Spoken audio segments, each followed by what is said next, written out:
Oui chérie, oui. Pas plus de 50 000, ouais. Je ne vais pas au-dessus de 50 000, je te promets. Je garde mes émotions, je garde mes émotions. 50 000. 60 000, je le veux, je le veux.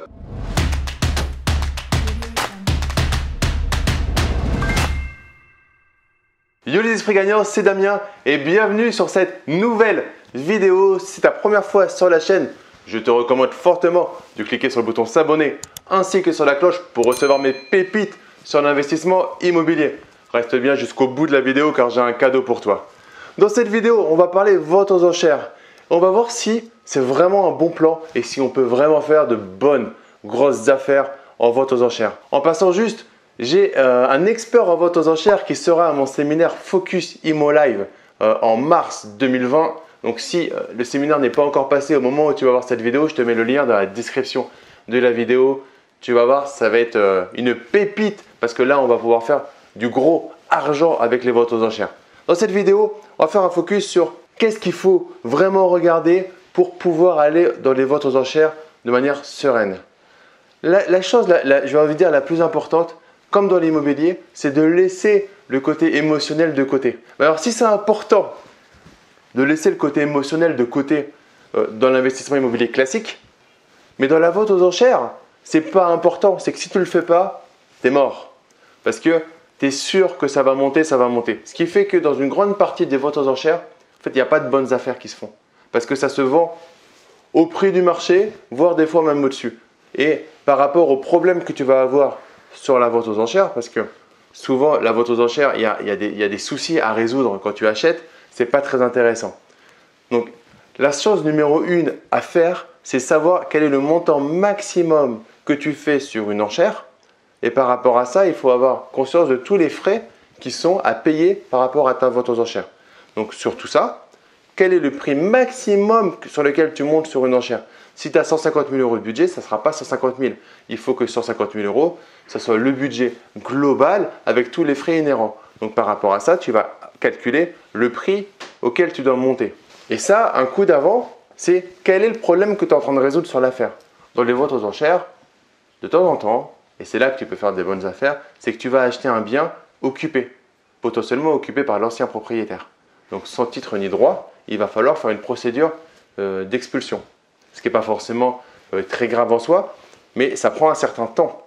Et ce temps-là, potentiellement, il faut que tu l'aies estimé dans ton budget global pour être sûr d'être rentable. Astuce numéro 2 là-dessus, il peut arriver, et c'est les meilleures affaires, que tu aies négocié avant la vente aux enchères pour que la personne qui soit dans l'appartement décide de partir de lui-même au moment où tu signes. Clairement, en donnant un petit billet, enfin un gros billet, une négociation à l'amiable.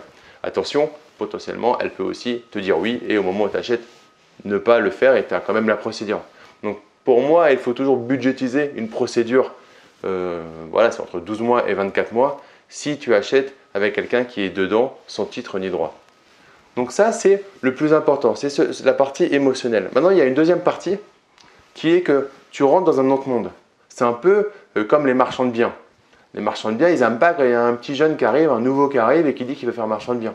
Parce qu'ils aiment bien se garder les plans entre eux, se faire les business qu'il faut avec les mairies et avoir les plans sur les immeubles, etc. avant tout le monde. Plus il y a de monde, plus tu leur prends un peu leur gagne-pain. Dans les ventes aux enchères, tu vas être en concurrence avec des vrais professionnels, avec des professionnels qui ne font que ça. Donc, clairement, quand ils vont devoir arriver, potentiellement, ils vont dégainer. Ils vont faire en sorte de t'écœurer. Donc, deux possibilités. Tu as vraiment envie de faire des ventes aux enchères et tu restes. Et je t'encourage dans les premières à y aller avec des balles à blanc, c'est-à-dire pas forcément vouloir les appartements ou les immeubles qui seront proposés. Aller faire le parcours classique, d'aller visiter, d'aller voir le dossier, etc. Aller à la vente, pas forcément prendre parti à la vente, mais écouter, voir ce qui se passe. Regardez un petit peu les tensions et je t'assure que c'est des réelles tensions qui peuvent arriver parce que tu leur prends leur business potentiellement. Ensuite, quand tu vois que peut-être au bout d'une, deux, trois ventes aux enchères, tu te sens à l'aise pour monter, teste-le. Mais toujours avec la première astuce que je t'ai donnée, c'est de toujours avoir le calcul de ta valeur max et de jamais aller au-dessus de cette valeur max. On dit même qu'il ne faut pas y aller à 500 euros sur une vente aux enchères. C'est-à-dire que tu ne vas pas au-dessus parce que si tu commences à y aller même pour 500 euros, potentiellement tu vas monter beaucoup plus ensuite. Donc, c'est le plus structurant et là, tu vas pouvoir faire une vente aux enchères. Et attention, autre chose aussi, c'est que tu vas y passer potentiellement beaucoup de temps pour peut-être faire une affaire dans l'année. Donc, est-ce que tu as ce temps à y consacrer?